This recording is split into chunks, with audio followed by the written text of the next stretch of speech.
안녕하세요.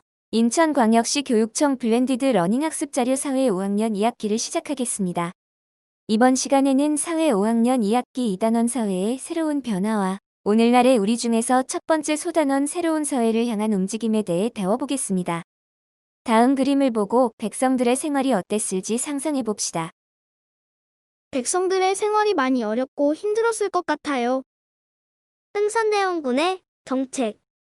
정조 이후 왕들이 어린 나이로 왕위에 오르자 왕의 외척이 나라의 권력을 잡는 세도 정치가 나타났다. 이들은 높은 벼슬을 차지하고 나라를 다스리는 데 이익을 앞세웠다. 그 과정에서 뇌물을 준 사람을 벼슬에 임명하는 등 나쁜 짓을 저지르기도 했다. 벼슬에 나가려고 뇌물을 바친 일부 관리는 뇌물에 쓰인 비용을 도로 찾거나 재산을 늘리고자 세금을 마음대로 걷어 백성을 힘들게 했다. 세도 정치와 농민들의 불만으로 사회가 혼란스러울 무렵 고종이 어린 나이에 왕이 되자 아버지인 흥선대원군이 고종을 대신하여 정치적 실권을 차지했다. 흥선대원군은 세도 정치의 잘못된 점을 고치고 국왕 중심으로 정치를 운영하기 위한 정책을 펼쳤다. 흥선대원군은 세금을 면제받고 부당하게 재산을 쌓던 서원을 일부만 남기고 모두 정리했으며 임진왜란 때 불에 탔던 경복궁을 고쳐지었다. 그러나 경복궁을 다시 지으려고 농사철에 백성들을 동원해 그들의 생활을 힘들게 했다. 또 공사에 필요한 돈을 마련하려고 강제로 기부금을 걷는 등 무리한 정책을 펼쳐 백성들의 불만이 점점 높아졌다. 흥선대원군은 왜 서원을 정리했을까? 서원은 학문이 깊고 지혜가 뛰어난 조상들의 제사를 지내고 지방의 인재를 기르기 위한 교육기관 역할을 했다. 우리나라에는 백운동 서원이 가장 먼저 생겼으며 이후 서원은 전국으로 확대되었다. 조선 후기로 오면서 서원이 지닌 본래의 역할보다는 관청을 대신해 지역의 주도권을 장악하고 백성을 함부로 부리며 괴롭히는 일이 일어났다. 흥선대원군은 세금을 늘리고 백성의 생활을 안정시킨다는 이유를 들어 전국에 있는 수백 개의 서원을 47개만 남기고 정리했다. 프랑스의 침략, 병인양요. 프랑스는 1866년에 통상을 요구하며 강화도를 침략했다. 조선은 강화도로 군대를 보내 전투를 벌여 이들을 물리쳤다. 하지만 프랑스군은 조선군에 패하고 물러가면서 귀중한 책과 무기, 곡식 등을 약탈해갔다. 당시 프랑스가 약탈했던 문화재는 어떻게 되었을까? 한국의 여성 역사학자로 프랑스 국립도서관 사서로 근무하던 박병선 박사는 세계에서 가장 오래된 금속 활자본인 직지심 체유절을 발견하여 세계에 알렸을 뿐 아니라 국립도서관 창고에서 프랑스군이 약탈해간 외규장각 도서도 발견했다. 외규장각 도서 중 의궤는 왕의 결혼, 장례, 건축 등 주요 행사 모습이 사진처럼 생생하게 기록되어 있어 당시 조선 왕실이 치른 행사의 구체적인 모습을 알 수 있는 귀중한 자료이다. 이후 의궤는 2011년 프랑스에서 5년마다 다시 빌려오는 형식으로 우리나라에 돌아왔다. 현재는 국립중앙박물관 누리집에서 그 모습을 확인할 수 있다. 영상을 보며 공부해요. 이즘 18세기 말엽부터 조금씩 보이던 서양 배들이 점차 많이 나타나기 시작했습니다. 당시 서양인들이 타고 온 이 배들은 조선의 전통배와는 다른 모양을 하고 있어 이상한 모양의 배란 의미에서 이양선이라 불렸는데요. 1840년 청나라가 영국과의 아편전쟁에서 패배하자 조선은 이양선에 대한 경계를 강화하게 됐습니다. 흥선대원군이 집권할 무렵 국내에는 프랑스 선교사가 비밀리에 선교 활동을 하고 있었습니다. 대원군은 처음엔 프랑스 선교사를 통해 프랑스의 힘을 빌려 러시아 세력을 막아보려고 했는데요. 뜻대로 이루어지지 않고 때마침 국내에서 천주교를 반대하는 기운이 높아지자 자신의 정치적 지위를 안정시키기 위해 천주교를 탄압하기 시작했습니다. 그 결과 1866년 9명의 프랑스 선교사와 8천여 명에 달하는 천주교도가 체포돼 처형당하는 사건, 즉 병인 박해가 일어나게 됐습니다.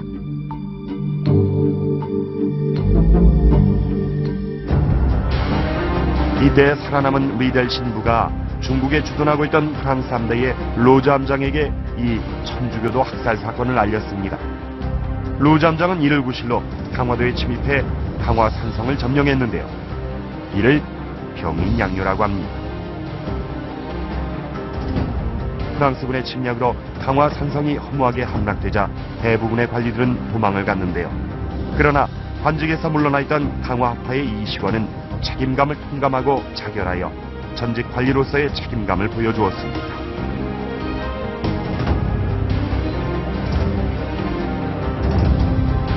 프랑스군은 강화도에 머물면서 천주교의 허용과 통상을 요구했습니다.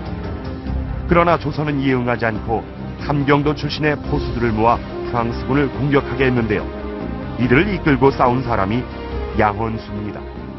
그는 포수들로 조직된 군대를 이끌고 몰래 강화의 엽을 건너 정족산성으로 들어가 요새를 장악하고 있다가 공격해오는 프랑스군을 뒤떨어진 무기로 싸워 물리쳤습니다. 정족산성에서의 참패는 프랑스군의 사기를 크게 떨어뜨렸고 로저 함장도 조선 침공의 무모함을 깨닫고 철수를 결정했습니다. 그러나 프랑스군은 강화도에서 그냥 물러나지 않았습니다. 당시 왕실 관련 도서를 보관하고 있던 외규장각을 불사르고 갔는데요. 당시 이곳엔 총 5천여 점의 도서가 보관돼 있었습니다. 이 중 300여 점의 의궤류를 제외하고는 모두 불태우고 또 은궤와 함께 많은 문화재를 약탈해 갔는데요. 이 의궤들은 파리 국립도서관에 소장돼 있습니다. 미국의 침략, 심리학요. 1871년에는 미국이 군함을 이끌고 통상을 요구하며 강화도를 침략했다. 조선군은 미군에 맞서 강력하게 저항했으며 미군은 20여 일 후에 스스로 물러갔다. 그러나 이 싸움에서 광성보가 함락되고 어재현 장군을 비롯한 많은 사람이 희생되었다. 미군에게 빼앗긴 수자기는 우리나라가 미국에서 빌려오는 조건으로 현재 강화 역사박물관에 보관되어 있다. 이후 흥선대원군은 한양과 전국 각지에 척화비를 세워 서양과 교류하지 않겠다는 의지를 널리 알리고 통상 수교 거부 정책을 강화했다. 하지만 조선이 더욱 발전하려면 다른 나라와 교류해야 한다고 주장하는 사람이 점차 늘어나고 있었다. 영상을 보며 공부해요.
일본의 침략, 강화도, 조약.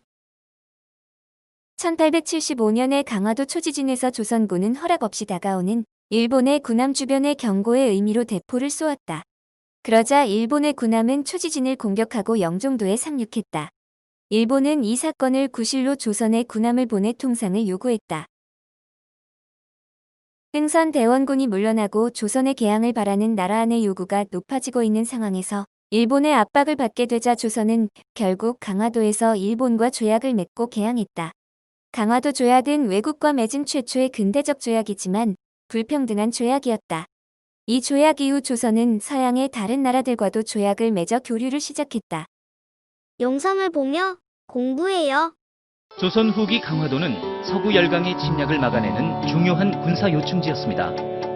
이곳에는 국가 방위를 위해 광성고나 초지진, 덕진진 등 많은 군사 시설이 있어서 프랑스가 침략했던 병인양요, 미국이 침략했던 신미양요 때에는 나라를 지키는 데 큰 역할을 했습니다. 그러나 뒤이은 일본 군함 운요호의 공격에는 견디지 못하고 무너지게 되는데 이를 운요호 사건이라고 합니다. 일본은 이 사건을 빌미로 근대적인 조약을 체결할 것을 강요하였고 마침내 1876년 조선과 일본 간에 전문 12조의 강화도 조약이 맺어지게 됩니다.